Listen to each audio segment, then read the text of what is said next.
every industry is saturated, but when you have a chance to understand that your eyes are the only perspective that you'll ever have that is unique to you, then nobody can see through your eyes. So you have to just proceed with the information that you have. Hello, welcome back to the Active Ingredient Podcast. I hope that you're doing great.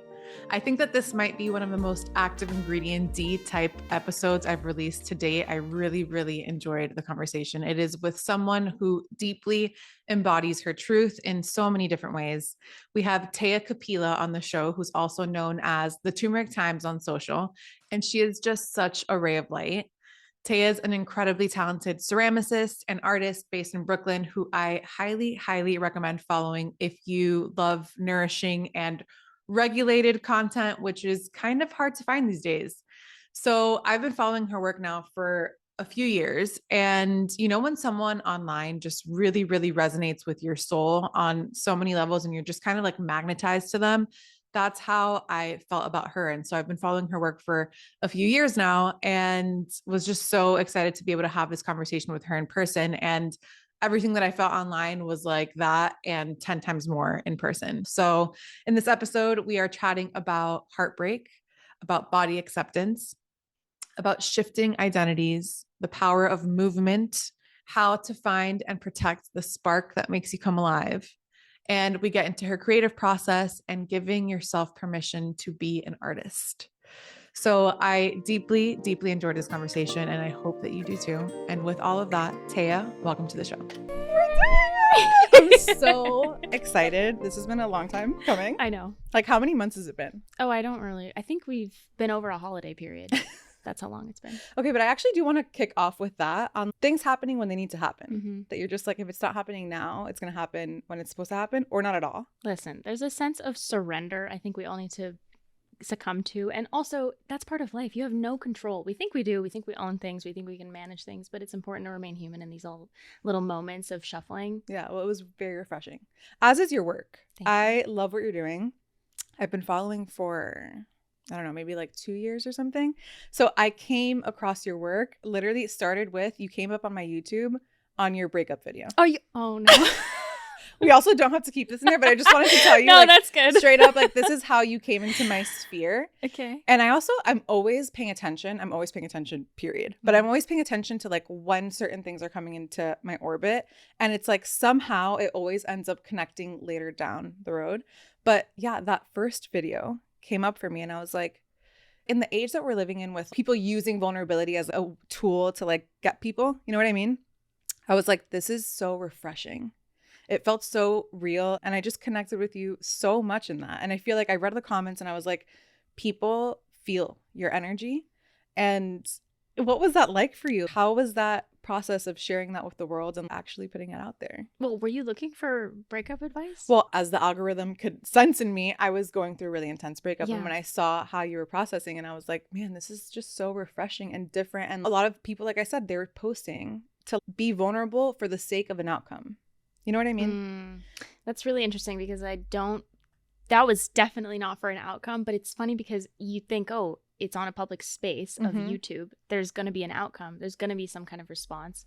But the thing that I feel like is the most free part about me is not really caring about the aspect of perception. And that is a part of me that I've been almost utilizing as a superpower online, where you show up and you have these human emotions. How can you bash something that is a universal thing? Everybody has, they say heartbreak has a 100% survivability rate. Girl, sometimes it does not feel like it. Oh, no. I'm not trying to no, absolutely not. And that's Totally. definitely something that I feel is very strong when it comes to actually trying to go through the motions of healing. And you're trying to reach for everything. And that's why I created that video, is I was like, you know what? Whatever. This is fun. Let's just cry on camera. Yeah, like, what is your thought? Like, you're like, I want to make a video about heartbreak. Well, I'm thinking, what else am I Or going is to it do? for you to like process yourself? Are you doing this sometimes just for yourself and not releasing it? Like, is it part of your process to heal, to document? Or are you doing it always like document and sharing? Or is it sometimes just document for you? Sometimes just document for me. I love a visual. I think it's same. interesting to zoom out remember, it's not that serious. Yeah. There is a lot of life that is laughable in hindsight. Yeah. And not to minimize or diminish the intensity and significance of a separation, but I do feel like when you're going through it and you're processing these feelings, it's educational. I had not experienced some of these emotions before, and it was terrifying to face straight Why on. was that one so intense for you? Well, it was a 4-year relationship, and I feel like that breakup specifically just had no inclusion of me in the decision. Process. Yeah. And so when I was going through it, I was really processing all these emotions like anger. I don't operate in a state of anger ever. So I was going through the very front-facing confrontational idea of you have emotions that you've never really dealt with, and there's messaging behind them. There's a lesson behind them. Like, what came up for you? Oof. I feel like the physicality of what you were going through, what I remember was just, I felt so related to you on how it physically was like, I feel like you were like physically down, you know, and how you were nourishing yourself to try to show up every day. And also how grief just comes as a wave sometimes. And yeah, I feel like what reflected back to me was that I'm not insane for it feeling like an actual death. Like, that's what I felt. It is a death. It is a death. It's a death of yourself, of the relationship, and of the future self that you thought.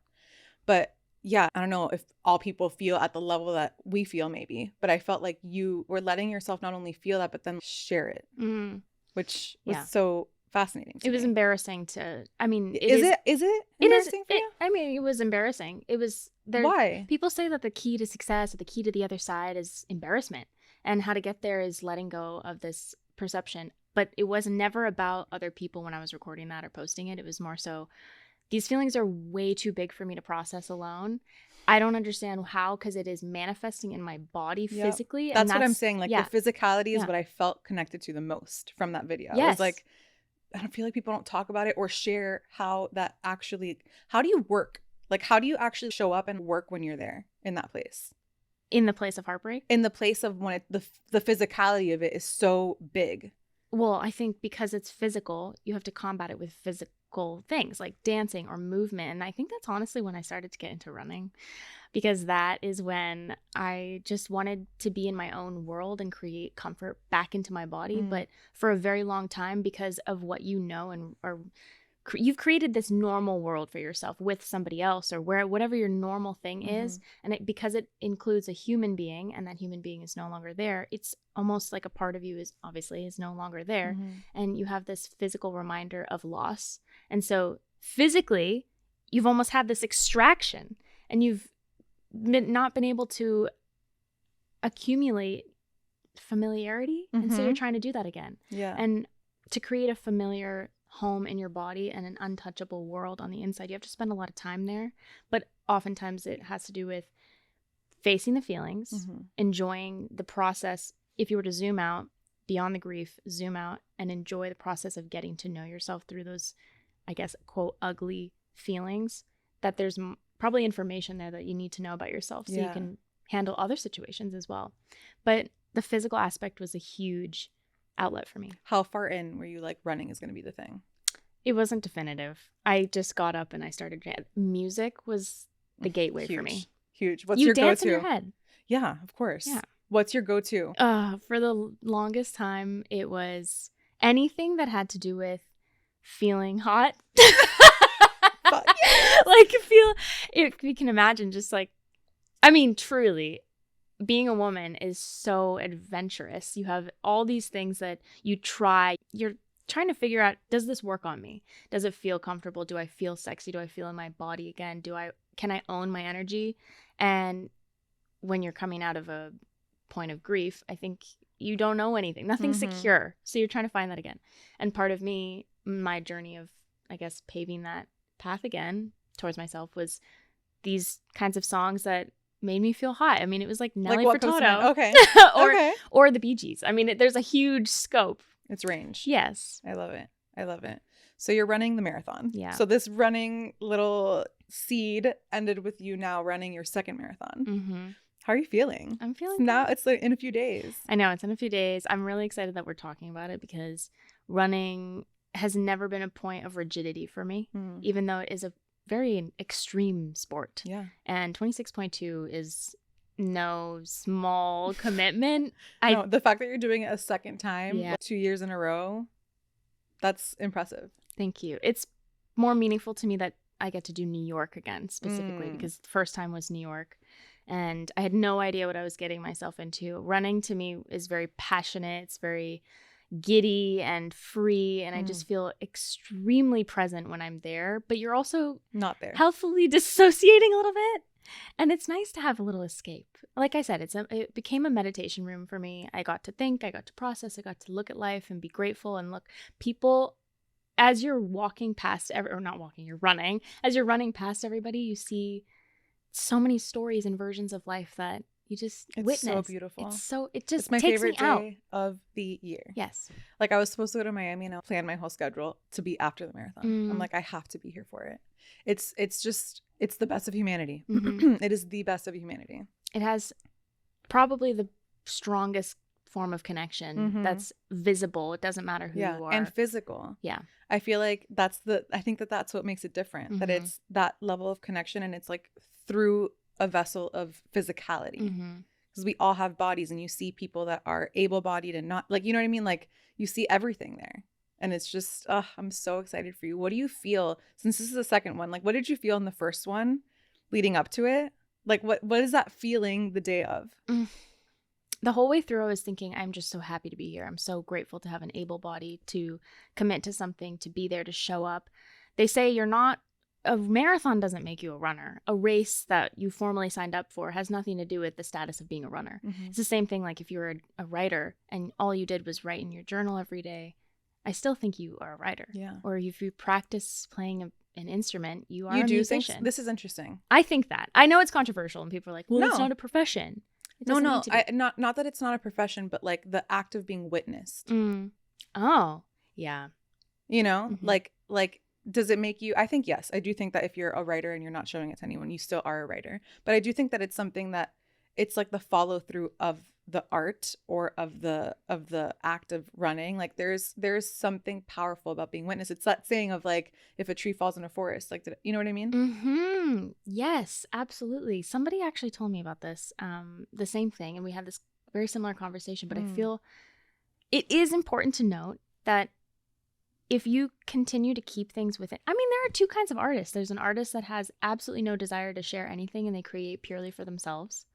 But then if you have any interest in changing the community around you or being a source for people and an outlet for people in a way that is giving, because energy is not created nor destroyed. So really you're just sharing something that already exists, which is also kind of controversial because if you think about art, it's not inventing anything. You're transmuting something. Exactly. And thinking about heartbreak and all these feelings, like that's why that was not scary for me. I'm not sharing anything new.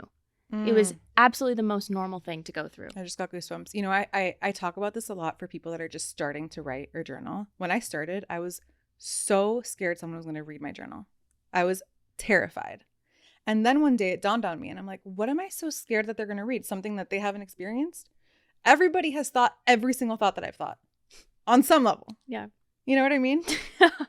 But it is so cool to see like the flavor of how someone brings it to life.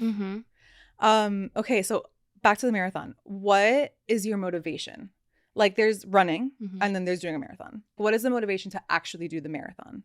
I really feel like being in a marathon and part of the day and the celebration and why we love it is the community aspect. I love making change. This year I ran with Team for Climate, so I got to raise money for them. But outside of the organizations and the fundraising aspects, it is my personal celebration for this time in my life. And I just enjoy the process of getting to know my body and my abilities. I'm not an aggressive athlete. I'm not very competitive outwardly, so I don't find that being vocal about certain achievements in athletics. Wasn't part of any sport when I was growing up. You're a full athlete. I know what you're talking about. Like you're that's being an athlete. I feel like I also feel like artists are athletes somehow. I elaborate. Like I feel like the same process of like that level of focus, being able to access yourself, like being able to transcend, like you're materializing something in a different way. Like I feel like there's an artist in an athlete and there's an athlete in an artist. I've never heard this. I have. It's a great connection though. Yeah, it's not for me. Like, I'm not making this up. Like, I've heard other people talk about this too, and I'm like, it connects with me on some way. I feel like artists are also so gravitated towards athletes, and vice versa. There's a certain mental bandwidth, I feel like they both share. There's like it's like an element of transcendence. There's something bigger, and it takes like devotion, and it takes showing up all the time for something. But then at the act of what you're doing, something bigger is moving through. If that makes sense. Yeah.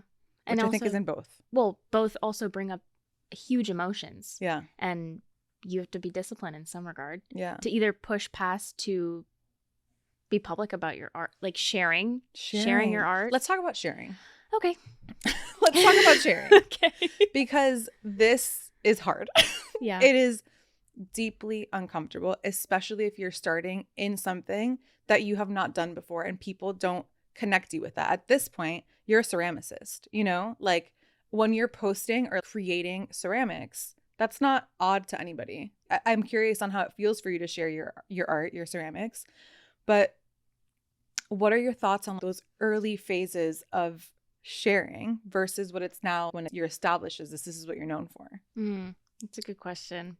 I feel like it's a little hard to say because when I say this, I don't want to belittle the act of being public and being perceived, but there's a sense of control that I have in certain areas of my life that I protect, and I need the control there. Like what? Like think about something materialistic, like cleaning a home. Oh, yeah. Okay. But then also maybe my relationships and managing, okay, this person, I'm making sure that they know that they're nourished, like that I'm here to always love them and my loyalty doesn't waver. But then there's the out of control aspect, which I fully practice in being public and posting and having this very front facing space where people can perceive me any way they wish. After a certain point, you get exhausted with caring. And I don't think I ever cared to the level of paralysis where you don't. Where does that come from? I've also like witnessed your relationship with your dad, which is so beautiful. Thank you. And I'm curious if there's something there on that.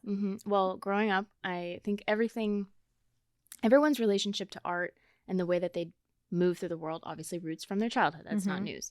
But the thing that is really interesting about having reborn relationships like the one with my dad, I love him so much, and there was a lot that we worked through to get to this point in our relationship. He wasn't consistent in my childhood.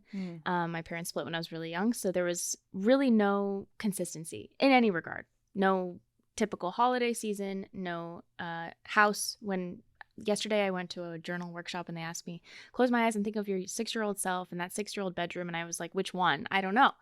But that's the thing, is like life goes on, it moves. And the way that I remember those times, I wasn't in control at that time. There was absolutely nothing I had a say in. I was a child. Right. You don't.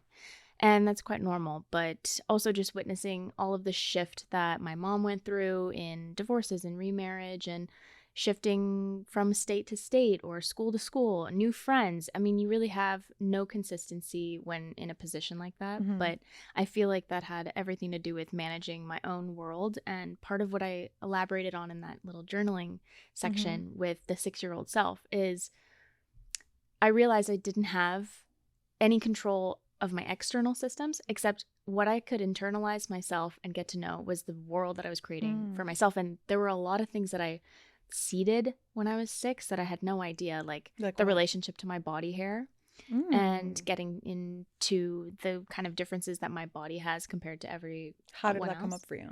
Well, bullying. Okay. Yeah. When you're younger, kids just have no filter. Brutal. Yeah. Kids are brutal. They're like, okay. But that's really impressive that at 6 you were already confronting those parts and having a relationship to that. I think it's just the result of needing to grow up fast. Yeah. And yeah, you take care of yourself, and because of the gaps in childhood, I think you just supplement. Yeah. And it might be human nature. I don't think it was any special anything that I have in particular. It was literally just the circumstance. Yeah. How has that relationship been with you and your body and that specific part, the body hair bullying? Is it something that you still process through right now? It's really interesting. I grew up with the idea that... Also, what's your background for people to know? I'm half Indian and half white. So my mom is white. My dad is from India. And I didn't grow up with my dad consistently, so my Indian side and half of my whole existence, I didn't really understand. My mom being white and hairless, it was hard. I was like, okay, well, if you don't have hair and I have hair, what does that make me? And being called a gorilla or questioned if I'm a man or a woman in school, it's as a kid or as a human, as a human, that's really hard. Also, just the aspect of when you're growing up and you're trying to establish what a beauty standard is. What is beautiful? Yeah. So now my relationship to it is really interesting because it does tie back to that time frame where I'm a 6-year-old being ridiculed for things that I can't control. It's body hair. Yeah. And now in a world where there are a lot of examples in beauty about hairlessness, now being in ceramics with my arms out and fully, I mean, I have hairy arms now, and it's interesting because I love having them. Honestly, it's so refreshing when you see people just look like what they look like these days. A human being. I think the pendulum is going to swing. I feel like everybody looks, I mean, this isn't a new thing. Well, the bush is back. Did you hear? No, I didn't hear that. Is that Kim true? Kardashian is, oh, well, bush is back, yeah. I was like, yeah, the I bush. did see that. Yeah. Whatever. No, but it is, I feel like the pendulum is swinging. I feel like we have so much access right now to look like whatever the hell we want to. And everybody has kind of just looked the same for some time. The same with homes, even like apartments and houses. Everybody's furniture looks the same. It's like everybody has caught onto the same algorithm and everyone looks the same. I remember Nancy Myers posted, she was like, I miss real teeth, which was a random thing she posted. And I was like, yes, so true. I miss real teeth. Me too. Like veneers and the kinds of, no shade to anybody who's done it, but no. there is like this element of, I think that the pendulum is going to swing because we have so much access. Like just like how the value of human is going up because the machine, like everybody has access to machines, the value of actually embodying your ethnicity and your facial structure and just like the way that you were naturally presented. I feel like anybody could be skinny now, but what's going to be refreshing is going to be the person who's just their body. Yes. You know? Exactly. And the person that shines through that. Totally. Because everything, we don't own any of this. Our body is art, and that's why I love to kind of it's storytelling. It is storytelling. And how cool is it if you get another year on this earth that you get a wrinkle because you smile so much or whatever it may be? I mean, that is so exciting to me, and I think those are the kinds of people that I look up to, those who preserve. Who do you like see that you're like, ugh, refreshing? You're that, by the way, to me. Oh gosh. No, but like there's several people that are like that to me, but you are one of those people. Like I feel like it's refreshing to me to see somebody just accept who the hell they are, and it's beautiful. Thank you. That's the biggest compliment. I mean it. Thank you. I have a lot of examples, but they're all people in my life. Like, for instance, my ex's mom was a really big person that I looked up to because she kind of kept this behavior of being youthful and fun and funky, and then also let her hair grow out gray and embraced how expressive she is. That's a topic I haven't covered here, and I want to talk to someone who's done that. Gray? Yeah. Who's like accepted it and like let it just be. I had someone on the show who did it. I just didn't ask her about it. I think it's a big topic. I think it's a really big, it's the same topic. Well, it's the same topic of aging. Yeah. And like, ooh, are you letting yourself go? That's the thing, is aging has been, it's not about you can be healthy and be another age. Yeah. It's about, oh, you must freeze yourself and look 20 while you're 50. And that to me doesn't make any sense. Yeah. It's so much fun. I mean, what a blessing every year to have another opportunity. But your body is art, and that's why I've now had this new pivot in this conversation with body hair where I'll show up online and I'll have my arms out and they'll be full of clay, and there will be some grinchy people. How do you deal with that? I wasn't able to 2 years ago. It was really hard. It brought up a lot of the past stuff. I'm like, really? We're still having this conversation? I know, but isn't the universe so silly with that? It just keeps bringing it up until it's confronted fully, totally, and entirely. Yeah. You know? Exactly. What did it look like every time that you had to confront it? What were you telling little you? Oh gosh. Yeah. There were there were a lot of points where I had to revisit her, and it was more so frustrating because I couldn't let my idea and my perspective of humanness be seen. It's like nothing I could say, no perspective I could have shared online would have made it understandable from their point of view, because they already had this idea about my body being And, gross like, or you can't- unkept or unhygienic, or Mhm. and to be fair, there are a lot of cultures that normalize the removal of body hair, because it's a very brown thing to like not have body hair on your arms or your legs or your mustache. Do you know when that stemmed? Like, when did that start? I don't know when it started. Okay, because sorry. I body didn't hair- mean to like throw you off track. No. I love the sentiment that you're going with. So if you want to keep going, but I'm just curious about that too. Like, when did that begin? Because I don't women know. have body hair. Yeah. When did it start to like get us to not have body hair? Whenever the misogynistic society was placed, which was centuries ago. Right. Yeah. Yeah. And everything is conformed to a man's approval and policing women's But bodies. that's my question is like, when did a man decide that that's not beautiful? Like, I can look it up later. I'm very curious. But you go to the museums in where there's specifically European art of nudes, and you see them. They have the bush, I know, but they're like, it's like so free, and I'm like, fuck yeah. I love it. They're just like sprawls, and I'm like, yeah. But I don't know where it originated with like this, because specifically, I think it's worth looking into. Yeah. Like, because it's obviously like we do live in a patriarchy. When did the male gaze decide that hair was a problem? I gotta know more about this. We're gonna search it. Okay, but back to like when you're like reconfronting this time and time again, like, what are you telling that version? You're a human. This is a shell. I never felt like I owned my body. That's the other thing. It's like it was never like, this is something separate that I can't control. Why can't you understand that? Why can't you understand that you have stuff about you that you can't control? But everyone deserves love, regardless of the physical aspects of life. So it doesn't matter if you have hair or not. What does that have to do with anything underneath? Nothing. So it was so crazy. And that's when you become way too involved in this tiny bubble that we're in, and we don't zoom out enough. And my friend tells me this all the time, especially when I'm like, but do I do this or this? And she's like, we're on a floating rock. What do you want to do? That's like my favorite thing to think about. Put it on my head. Tattoo it right here. I mean, it's so freeing. It's not that serious. Yeah. And I think about the people that are commenting that stuff for you too. It's a reflection of obviously how they're feeling internally, but everything to me roots to acceptance. I'm like, okay, for you, it's bringing up something in them that they haven't accepted. The body hair to them is like a reflection of something that they have not yet confronted within themselves, you know? Mm-hmm. So how do you hold that truth? Like, you are public, so those people are there. Block them? Do you allow them in your sphere? Do you have empathy for them? Do you what do you do?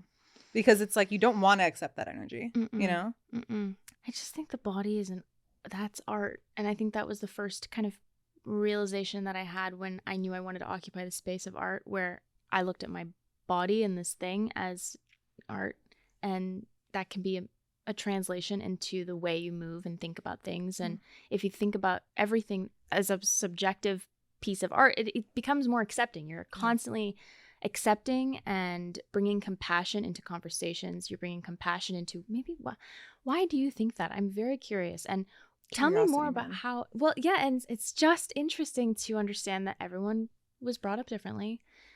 And there's a level of empathy that we all should be practicing on a daily basis.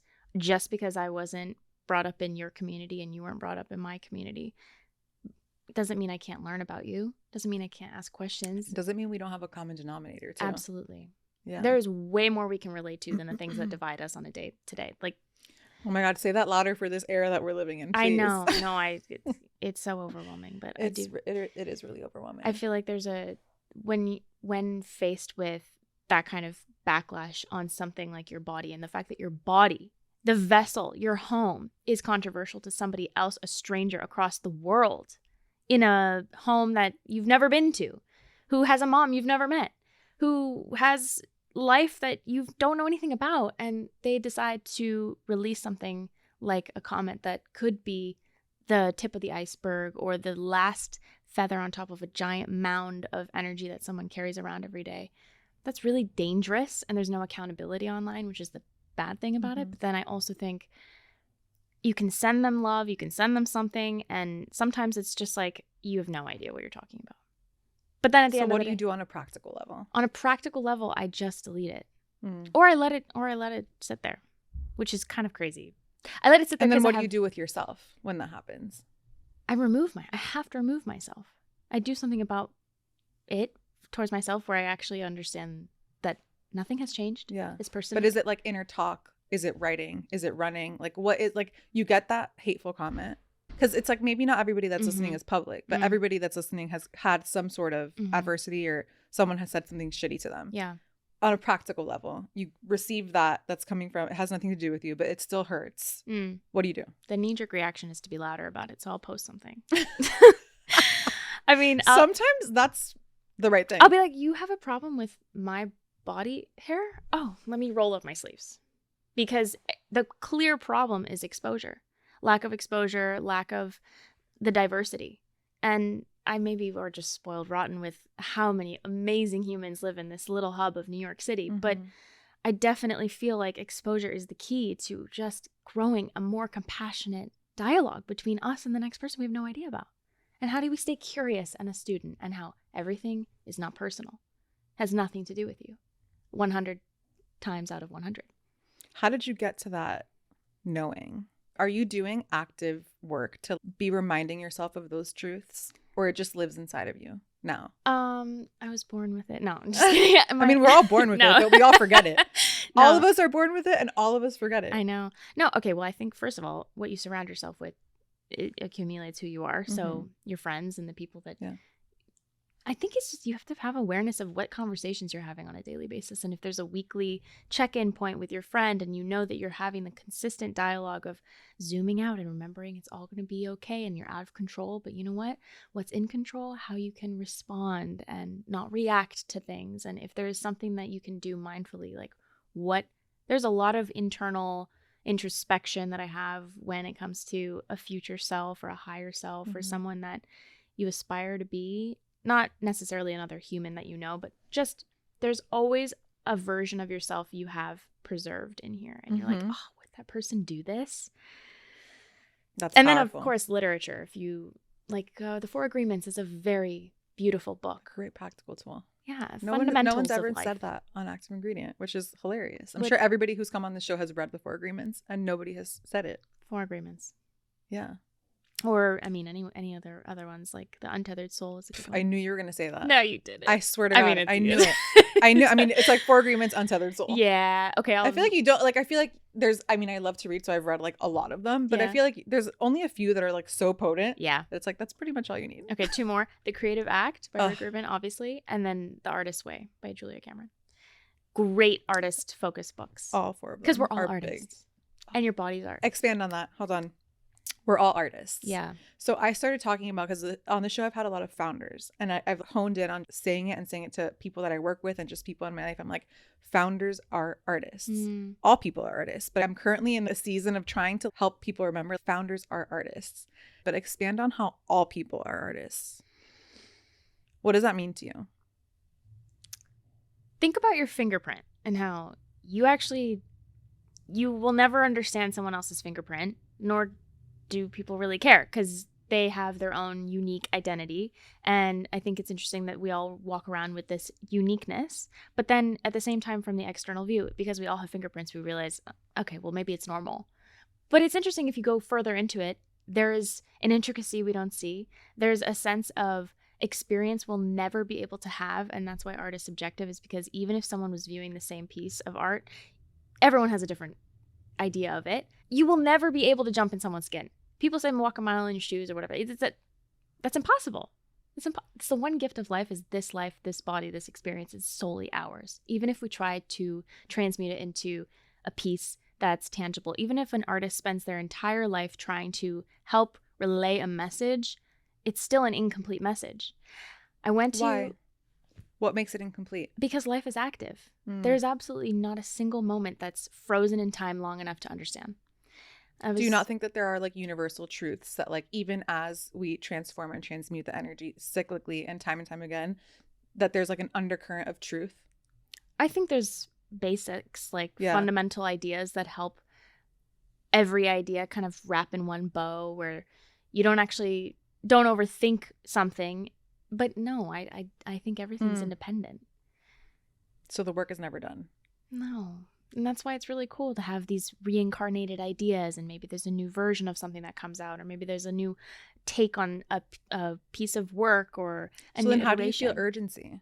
Like, I feel like with art, especially in a time like this, where I feel like it is needed now more than ever, like knowing that the art is never done, how do you personally work with, if you know it's never going to be done, how is there urgency to create?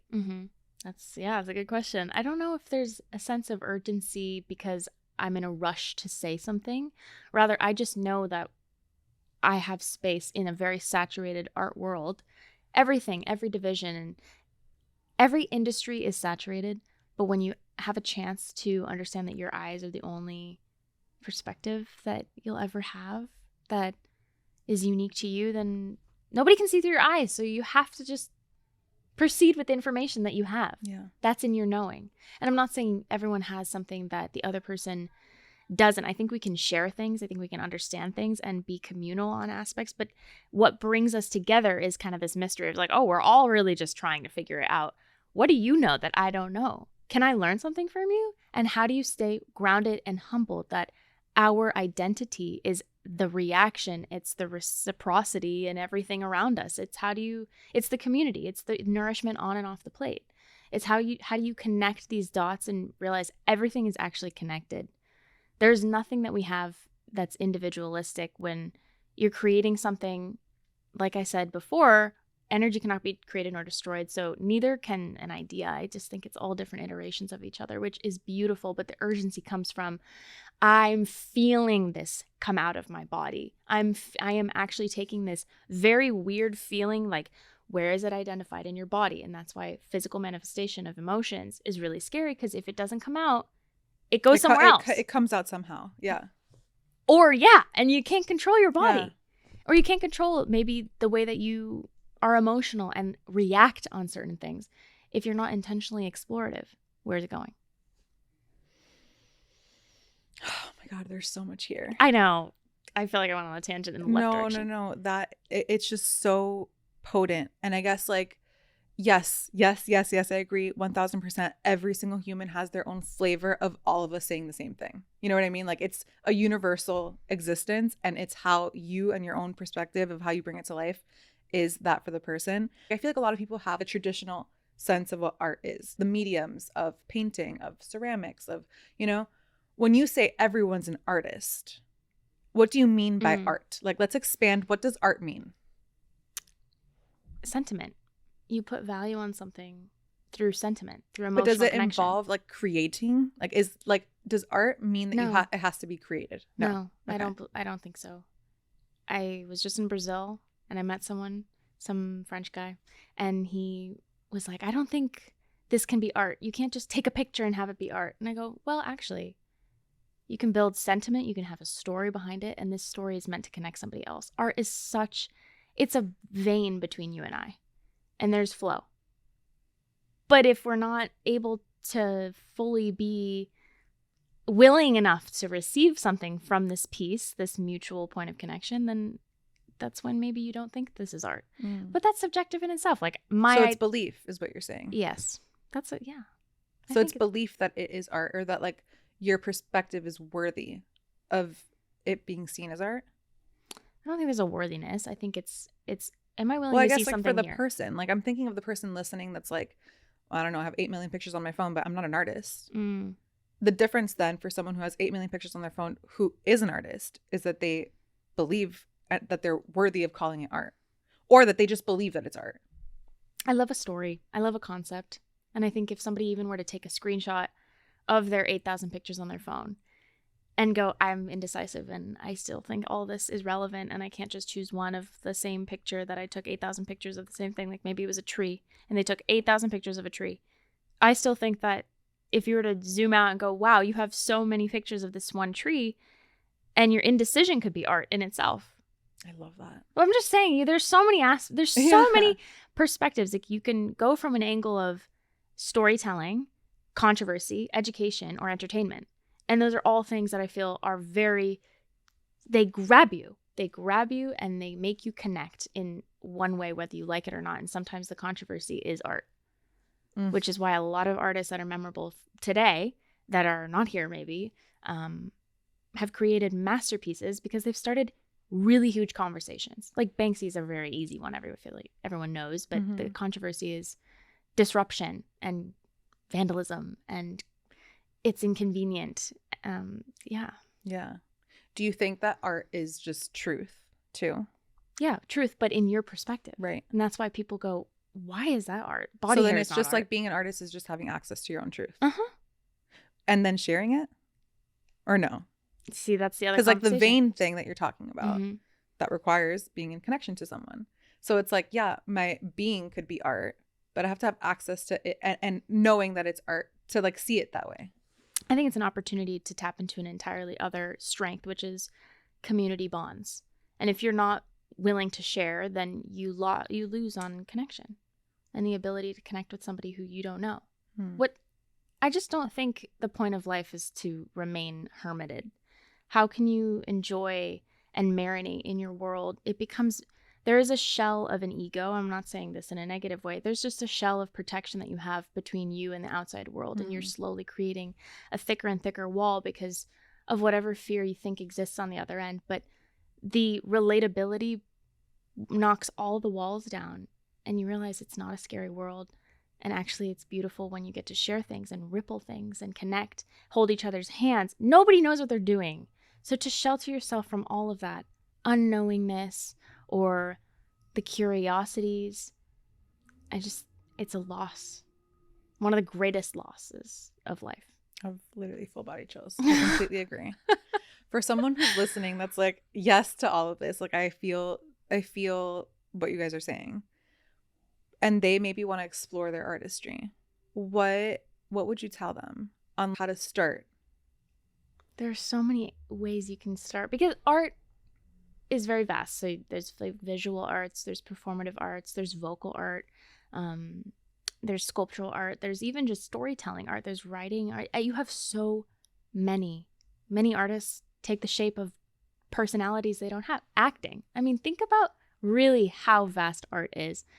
I think it's at first seeing what you already do that is making you feel this spark, like right here. Your heart beats not faster because you're not nervous, but you're so excited and happy and grounded, and you're almost like, this feels strangely comfortable, but it's still conscious. I am still very aware that I'm doing it. Like when I'm making ceramics or when I'm glazing my pieces, I have this tickle and I'm having this feeling, and then I realize, okay, this is still challenging and I'm still very activated in my head. Like I'm thinking and I'm feeling. It's that same thing with running. It's like you're there and not there. Mm-hmm. And you oscillate between the two. Mm-hmm. But learning how to disconnect from yourself to go and visit the space around you and then come back home and kind of internalize. Home, like in your body, in your internal home. I love that. I feel like that's a strong practical takeaway, the spark of I think it's also exposure to know when it is that you feel that spark. Yeah. Or also, I can't remember who it was that I saw. It was like, look at all of your saves, which is a super, super practical. On Instagram? Yeah, look at everything that you've saved and see if there's a through line on what is giving you some sort of spark. Yeah, I love that. Visuals, I think, if you have, everyone needs this level of awareness where when you start a new habit, you become aware of that habit, right? You're like, okay, I have to wake up at 7 a.m. every morning or whatever it is. Then you make sure that everything the night before is taken care of so you can wake up. It's kind of the same thing. It's like, how can I prepare myself to be aware? But it's also not rocket science. You actually have way more information within your body and your world and your psyche than you think you do. And there's no magic sauce to it because that's you. It's for you to figure out, and your curiosity will get you there. I just don't think that you need a special notebook to start writing the story you wanted to tell. It's like permission. Yeah. It's like giving yourself permission. Are you going to give yourself permission? Right. Is the question. That's all right, guys. That's the question. Are we going to give ourselves permission? Yeah. Yeah. So you identified ceramics as your vessel, as your vehicle of artistry, among other things. I mean, there's a ton of things that you're doing. And yes, you as a person are art. How did you first come across ceramics as a potential? I first did ceramics in high school. My high school had this as an elective class, and I took it for 4 years and did hand building. And then learned the language of clay and only did hand building, which consists of the coil method, the slab method, and pinch mott. And so those were really essential parts to building out my education and formal background of ceramics and that art. And then I didn't touch it until COVID. And I picked clay back up as this medium, this outlet to What process. sparked you to come back? Well, I mean, I have always been involved in some rotation of art, jewelry making, clothing design. I mean, whatever, random things. For no other reason but so to cool. Thank you. Yeah, so for no other reason other than like, let's just see where this I'm just excited to be here and touch fabric or put beads together and put them on my body. You're like a tactile person. I need to touch. I mean, I've got like massive, I'm afraid when I get older I'm going to have massive knuckles from like arthritis or whatever because my hands, I'm just constantly, I've got butch hands. But beautiful. Thanks. I know, I love it. There's a whole art on hands that I love as well. But anyway, that's a side note. And I just, the thing that I picked up in COVID happened to be ceramics. And then I decided, you know what, I'm going to teach myself the wheel. So my partner at the time got me a wheel. I was doing classes at a local membership-based studio and didn't take a class. I was very committed to learning myself and constantly being humbled by something that just wouldn't cooperate with me. So damn humbling. You're learning a machine and clay all over again. I have so much respect. Like truly, it is, and the wheel. I've never done what's it called? Hand building. But the wheel, first of all, it's so poetic. Every element is involved. And the cyclicality of it is so cool. But it is humbling as shit. Yeah. How did you stay consistent with something so crazy? Well, I was almost just frustrated. I'm like, I'm gonna freaking do this if it's the last thing I do. That is like the poster for ceramics. It's like literally you've got to be nuts to like actually need to stick it through. It's the same kind of demented determination that you have with running. You're like, I know this is hard. There's a part of it that's fun, right? It's the squishy sensations. It's the earthy coolness from the clay. It's also getting your hands wet and like the tactile freedom that you have. And it's child play.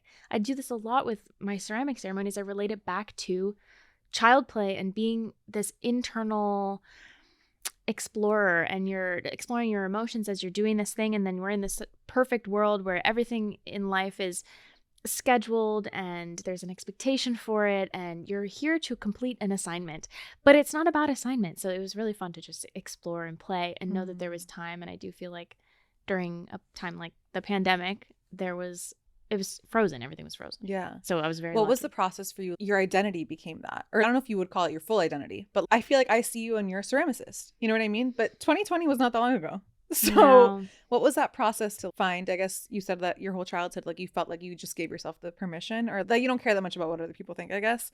Like you start doing ceramics and then all of a sudden you just call yourself a ceramicist. Yeah. I don't remember the exact That's very process. liberating for other people to hear, by the way. Okay.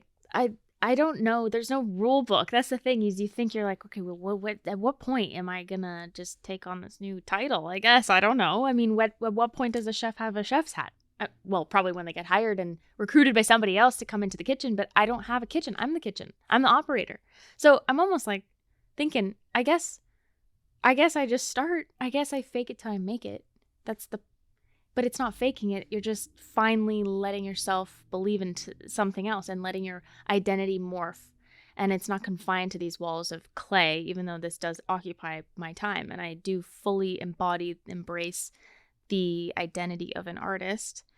But it's more than that. And I just don't, it goes back to permission. It's permission, man. It's always permission, acceptance, and self-trust. Those three, to me, I'm like, those three are in a constant dance. People say like, if you're, you got to be your own best friend, your own ally. You're the first person you're with on earth. You're the last person you're with on earth. So why wouldn't you want to spend time getting to know yourself? Yeah, that's it. Yeah. What is it about clay? Like, what is it about actual ceramics for you? I think it's the mess. I love the mess. I have a duality. The extremes are I am a type A high functioning human being. I'm controlling, I'm prompt, I'm passionate and quite intense with certain things, and I love the intensity because it does set me aside. I'm not gonna half own a topic that I care about. I will never half do something.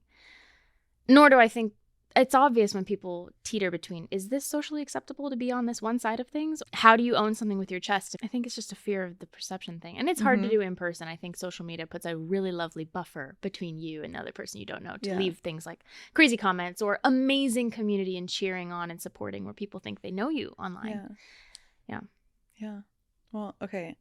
This conversation has been like truly incredible. I do want to know, I know we talked about it a little bit, but it's the question that I ask everybody on the show, which is, what were you like as a kid that you remember? And when you were talking about how your life was, you were uprooted a few times and you were still close to the one thing you could control, which was your world. What was like the essence of little Teya in that world? And I asked the question, and the whole point of this podcast is that I feel like a lot of us, most of us, if not all of us, we go through a period of time where we disconnect from that version. We just forget. It could be years. Like for most people, it's either years or their whole life. But there's a moment where you choose to remember and then act on that. That's why it's called active ingredient. It's an active choice to remember that essence. And the people that I feel like are alive have returned. And so I'm curious, what was that like little essence version of that world that you were like holding close to when you were little? That's a huge question. Yeah, I know. That's a huge. It's my life's question. Yeah, hence why we're here. Yeah. Wow. Wow.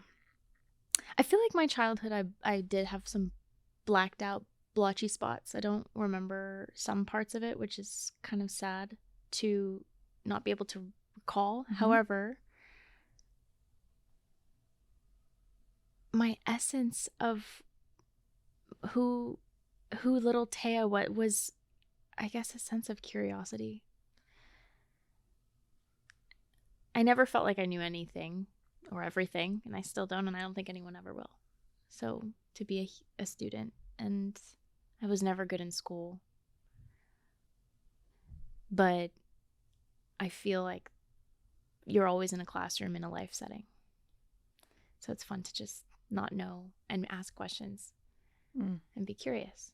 On the way here, I took a picture. I passed by a school and it said the Earth School. I'll show you after the podcast. I was like, yes. Yeah. I've heard that from several people that call it that. But I literally, on the way here, as you're saying this, I'm like, oh shit. I literally saw a school called the Earth School. And I was like, if I have kids in New York, that's where they're going. Yeah. I'm curious, what's your essence? Well, I still want to get into like tapping into a little bit more of yours, but same with the curiosity. Very, like, my essence was sensitive and curious and passionate. I loved to dance and I loved to be around my family. And like the practicality of the dance of it all has been huge for me in the last 2 years. Massive. Of like reconnecting with her. It's giving me permission in everything because I'm like, oh, I remember her, you know? It like makes me emotional. But it's huge. It's massive. And that's like literally why I do what I'm doing. I haven't cried on this show, I don't think, ever. But it's just true. It's like returning, man. That's what it is. Yeah. Well, thank you for asking me because like literally You needed to revisit her. always. But yeah. I want to go back to yours, man. We activated your active ingredient. No, my God. It's like I literally check in with her every day, but you just like rattled her. But that's what it is. It is a constant choice. It's an active choice to return to that essence. And it's like when you were building that world for yourself, what was in that world that you liked? I love that you said sensitivity in yours. Mm-hmm. Clearly. What's your She's sun? here. What's your sun little sign? me is here. Cancer. Okay. I could not be more Cancer. No, you can't. But What's yours? Virgo. Okay. Does What's that your make sense rising? with my controlling Scorpio. Ooh. And you're in Scorpio. season? Whatever the other one dude, is. Scorpio women. We're feisty. Mysterious. We're feisty, mysterious, passionate, and sensitive. And water, which I love. Yeah, and water. What was your question? No, just like that like little world that I feel like it's like what we're returning to, the thing that you're like constantly accessing. And I really do feel, and I've seen it as the through line, even for people who don't remember that much of their childhood, there still is this element of they have returned somehow back to that deconditioned, unprogrammed version. Because we all get programmed, we all get conditioned. So it's like What was that little version doing? What was their interest? What were they obsessed with? Like, what was that before you were told that that wasn't a career path, or before you were told that that wasn't something that you could pursue, or that that wasn't in your lane or in your gender? Like, what were those things? Loved to dress up, loved playing with clothes. I think that's quite common. However, I feel like the way that certain things to me just weren't unacceptable to wear out on the street. So it's fun to be loud and proud and sparkly, or have this. It's funny because when I was younger, I had a brief couple years living in New York when I was a child, and I would take the subway alone and go to school alone. And I think 6 years old to 9 is when I did that. And that's quite young. I don't think any parent would do that now. But I do feel like that is such a fun bookmark, because I recall that and I was so proud of myself for my independence. And I love just being able to rely on myself. And it was that reliability of like, I know I actually trust myself. And it's felt. Yeah. It's felt, and like in women it's rare. Yes. At this level. Which is why even having people just be like you as a being, I'm like, that liberates people, because it's just so rare. It really is. Just your essence, like being that is that. And that's why I think we need to all be front facing. And front facing just meaning not sheltering ourselves in our bubble and branching out to your community, or being you. What a disservice to yourself to not be able to. And to all of us. Yeah. And to all of us. Yeah. Like, I feel like we only wake up when we're like in constant reminders. You know what I mean? Like, human beings are things that remind you, because our tendency is to forget. Most of us have forgotten. Or confine. Yeah. It's very easy to hide behind. Do you hide in any way in life right now? Oh my gosh, that's a good question. I think we all do. Yeah, we do. I do. I'm trying to think exactly what. Because here's the thing. I'll probably continue to hide in it, even if I can identify it right now. But I'm happy to share it, because that doesn't make me unique. That also helps you unhide it. Yeah, it does. Yeah. Also, you don't have to say it, but like even even the fact that you're like willing to say, yes, I hide, and I still know that I will hide, like that is liberating. Yeah. People are walking through life not even realizing how much they are hiding. So even like when you're aware of the fact that you could be hiding something, everyone does. Everyone does. I mean, there's a sense of you that's protecting you. I mean, there's your conscious brain, your subconscious brain, your ego brain. Your ego brain protects you from all the things that are around you, and it makes up the dialogue that prevents you from doing something because you're afraid to be perceived, or you're afraid of the other end of it. And I think I'm just trying to remember, I hide a lot of things. It's nice. Sometimes I'm like, I want to be the cool, calm, collected girl. I'll never be her. I'm way too intense. I get calm energy from you. Thank you. I have two sides. I'm a cracky, cuckoo person, but I can be a lot of things. Yeah, I mean, who cares? Yeah, I think you're just very calm, and I'm calm with you. You think I'm calm? Yes. My mom literally calls me a hurricane. That's hilarious that you think I'm calm. You're very. I feel like it's this energy. I mean, there's a piece, but like in my life, my mom literally, in Spanish, she calls me huracancito. Like, that's my name. Oh, I really want to keep this going, but we're at time.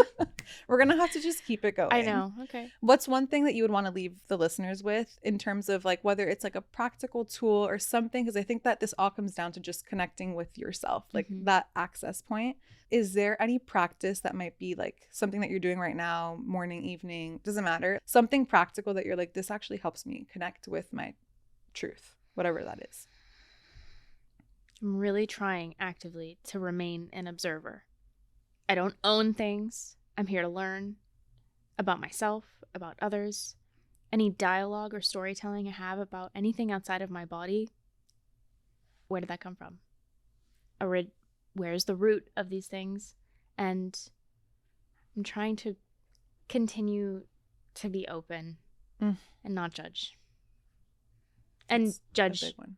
Yourself, like not judge your inner artist and the things that you feel are important to share, because it's important. It's important, you guys. It's important, and like we need it is the thing. I feel like a lot of people don't know that, like, they don't think that their work or their point of view is needed. And it's like, if there's a lesson here for anybody, like, we need it from you. So we got to just get over our own selves to be able to do that. I wish people knew how important they are. Or just, yeah, how important they are, and how important like their being on this planet and like their experience of it and their point of view and like what they make of that. Like, let it be seen, because we need it. And I'm saying that to myself too. I love that. Yeah. Yes. Thank you. Thank you.